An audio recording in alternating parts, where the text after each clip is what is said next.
अशोक के फूल इस ललित निबंध के लेखक हैं हजारी प्रसाद द्विवेदी। आइए देखते हैं इस पाठ को।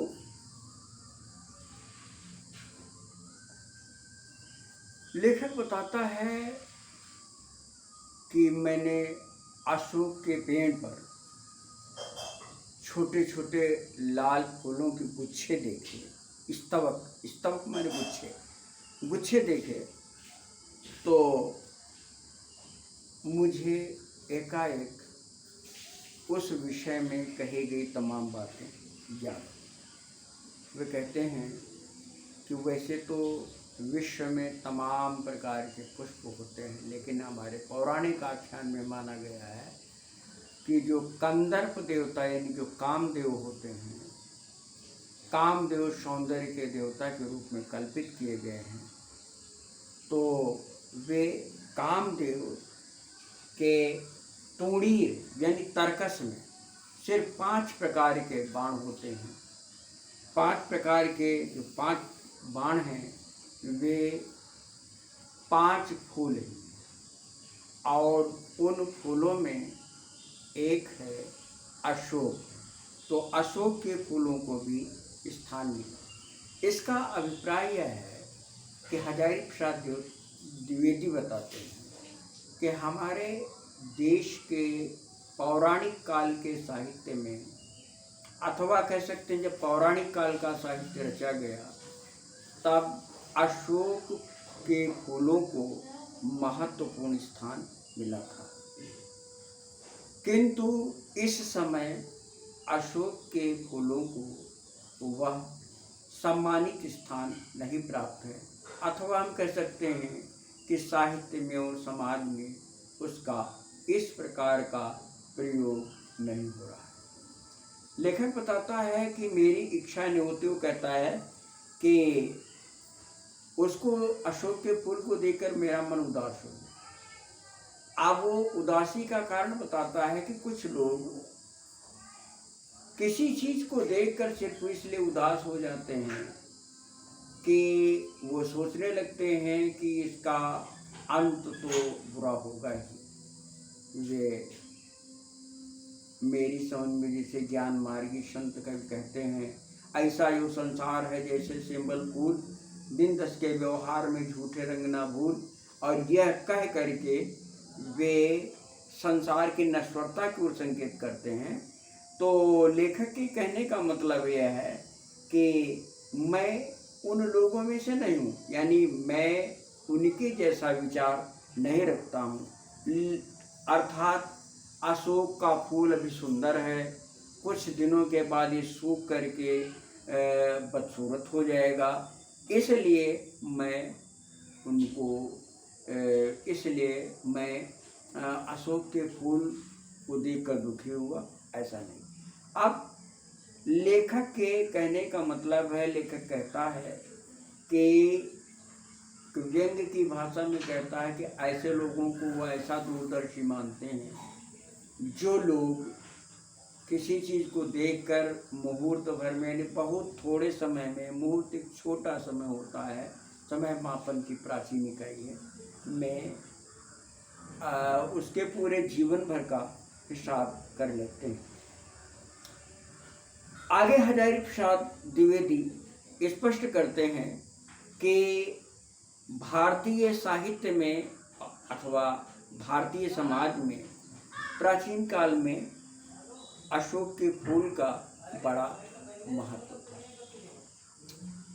संस्कृत के प्रसिद्ध कवि कालिदास ने अशोक के फूलों का अपने काव्य में बहुत ही रोचक और सम्मान के साथ वर्णन किया है। उन्होंने बताया है, उसकी तुलना की है कि जिस प्रकार किसी घर में किसी नई वधू का प्रवेश होता है तो उसका अत्यंत सम्मान के साथ उसे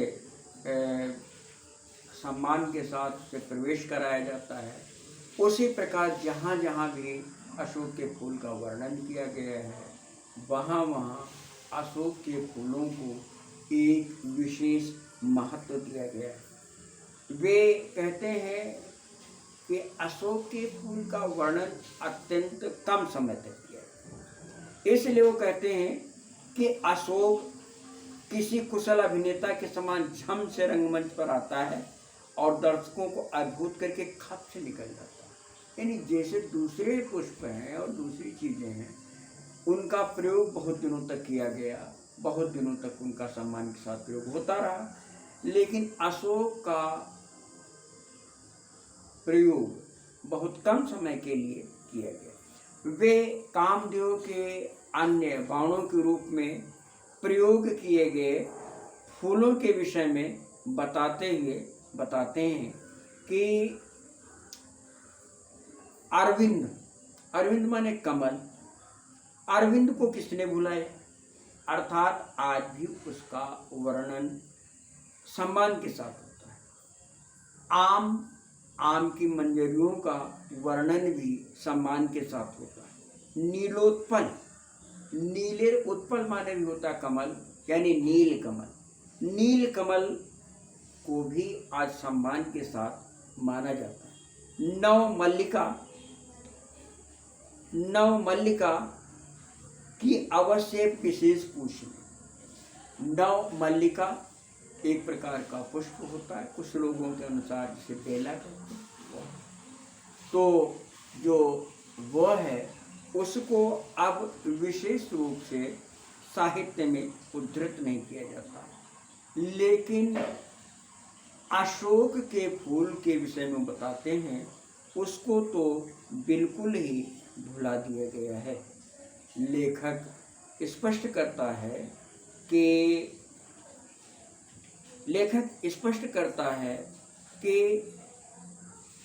इस पर भी उसका नाम अशोक दिया गया। यानी अशोक का मतलब होता है जिसको कोई शोक ना, यानी जिस समाज में सम्मान नहीं होगा उसे तो शोक होगा ही। ऐसे में जिसका समाज में सम्मान नहीं है उसे भी शोक रहित नाम दे करके उसका एक प्रकार से अपमान ही किया गया है। और ये भी कि उत्तर भारत में प्रायः ये जो पेड़ होते हैं अशोक, इसमें फूल ही नहीं लगते। इसीलिए उसने कहा कि तरंगायित पत्र वाले निफूले पेड़ को सारे उत्तर भारत में अशोक कहा जाने लगा। तरंगायित पत्र वाले, इसकी पत्तियों को देखे ऐसे ऊंची नीची, ऊपर नीची उठी हुई होती है, तरंगों के समान पत्तियों के किनारे होते हैं, इसीलिए उसे तरंगायित पत्र वाला कहा। लेखक आगे स्पष्ट करता है कि भारतीय जो साहित्य है उसमें इसका प्रयोग शायद आर्येतर सभ्यता की है, यानी हजारिका द्विवेदी के अनुसार आर्यों के भारत में आगमन से पहले भी अनेक प्रकार की सभ्यताएं थी। जिन सभ्यताओं के विषय में हम पुराणों में विभिन्न प्रकार के जो वर्णन पाते हैं उनको हम एक कल्पना के रंजित रूप में पाते हैं।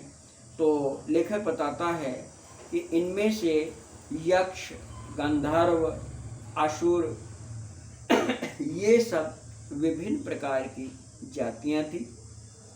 लेखक कहता है कि शायद यक्ष और गंधर्व जो थे, तो गंधर्व शब्द का ही बदला हुआ रूप कंदर्प हो, यानी जो गंधर्व शब्द थे, गंधर्व का अपभ्रंश ही कंदर्प हो गया।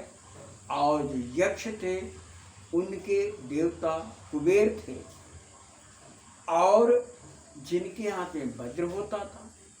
बाद में यक्षों के इन्हीं देवता का वज्र इंद्र के हाथ में सुशोभित कर हम आर्य संस्कृति में कुबेर के महत्व को स्वीकार करते हैं। लेखक आगे स्पष्ट करता है, बताता है कि कामदेव के विषय में अनेक प्रकार की किंवदंतियां, अनेक प्रकार की कथाएं। इनमें से एक कथा है कि एक बार देवताओं ने कामदेव को शिव को जीतने के लिए भेजा था। और जब शिव ने अपनी शिव समाधि में लगे हुए थे, तो कामदेव ने जब उनकी समाधि भंग की तो शिव के तीसरा नेत्र खोलने के कारण कामदेव जलकर भस्म हो गया। लेखक आगे बताता है कि दूसरे अन्य जो संप्रदाय से बौद्ध संप्रदाय में भी इसका वर्णन किया गया है कि जब भगवान बुद्ध तपस्या कर रहे थे तो एक बार कामदेव ने उनकी तपस्या भंग करना चाहा, किंतु वह उनकी तपस्या भंग करने में सफल ना हुआ। इसी को कहते हैं बुद्ध देव से भी टक्कर लेकर लौट आए, लेकिन कंदर्प देवता हार मानने वाले नहीं थे। बार बार हारने पर भी झुके नहीं और नए नए अस्त्रों का प्रयोग करते हैं। अर्थात अभिलाषाओं के इस देवता कामदेव के बार बार साहित्य में पद दलित करने पर, असम्मानित करने पर भी लोगों के मन में उनके प्रति जो आकर्षण था वह समाप्त नहीं, और इस प्रकार नए नए रूपों में वो किसी न किसी प्रकार स्वीकार किया। लेखक इस बात को बताता है कि बाद में जिस शिव ने कामदेव को भस्म किया, उन्हीं शिव के नाम पर जो संप्रदाय बना शैव मार्ग, उस शैव मार्ग में अंततः कामदेव को किसी न किसी रूप में स्वीकार किया गया।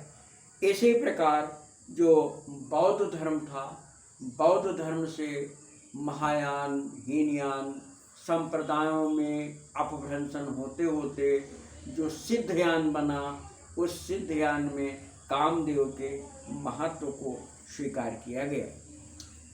लेखक बताता है रविन्द्रनाथ टैगोर की उक्ति को, एक उक्ति को संकेत करते बताता है कि उन्होंने बताया है कि भारतवर्ष एक महामानव समुद्र है। अर्थात यहाँ पर अनेक प्रकार की संस्कृतियों और अनेक प्रकार की सभ्यताओं का प्रभाव स्पष्ट देखा जा सकता है। वे स्पष्ट करते हैं कि यह भारतीय जो संस्कृति है, उस संस्कृति में विभिन्न प्रकार के भारतीय संस्कृति में जो विभिन्न प्रकार की संस्कृतियाँ थी उनका योगदान दिखाई देता है। आगे वे वामन पुराण, जो 18 पुराणों में से एक पुराण है, उसमें जो वर्णन किया गया है उसका उदाहरण देते हुए बताते हैं कि जो कामदेव, उसमें कल्पना की गई जो कामदेव का बाण था, उसका धनुष विभिन्न प्रकार के पुष्पों का बना हुआ था। उसमें वो बताते हैं कि वो जो धनुष था, उस धनुष को भी जब कामदेव ने शिव के साथ शिव की समाधि भंग की, तो उसके बाद वह धनुष भी नष्ट हो गया। उस धनुष के नष्ट होने से वो धनुष विभिन्न भागों में जो टूट करके विभिन्न प्रकार के रत्न थे, वे रत्न ना रह करके विभिन्न प्रकार के पुष्प बने। लेखक बताता है कि स्वर्गीय वस्तुएं धरती से मिले बिना मनोहर नहीं होती। अर्थात जो वस्तुएं कल्पना में होती हैं, जब तक वे वास्तविकता में नहीं उतरती तब तक उनका कोई महत्व नहीं रहता है। ये इस पाठ